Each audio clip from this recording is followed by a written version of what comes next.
আজ বানাচ্ছি ঝিঙে দিয়ে মসুর ডাল। তো তার জন্য প্রথমেই 1 কাপ ডাল আর 2 কাপ জল দিয়ে ডালটাকে সেদ্ধ করে নিচ্ছি। ডাল সেদ্ধ হওয়ার সময় অবশ্যই সেটা ঢাকনা দিয়ে ঢেকে দিলে খুব সহজে খুব ভালোভাবে সেদ্ধ হয়ে যায়। সেদ্ধ হয়ে যাবার পর একটু ম্যাশ করে নিচ্ছি, তারপর আগে থেকে কেটে রাখা ঝিঙেগুলো দিয়ে দিচ্ছি।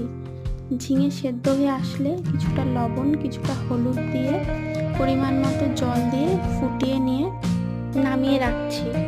এবার ডাল ফোড়ন দেওয়ার জন্য আমি কিছুটা তেল, তাতে দিয়ে দিচ্ছি কিছুটা কালো জিরে, কিছুটা পেঁয়াজ, 2টো শুকনো লঙ্কা, কিছুটা কাঁচা লঙ্কা আর দিচ্ছি একটা তেজপাতা। ফোড়নটা ভালো করে ভেজে নিয়ে এবার ডালটা ঢেলে দিচ্ছি।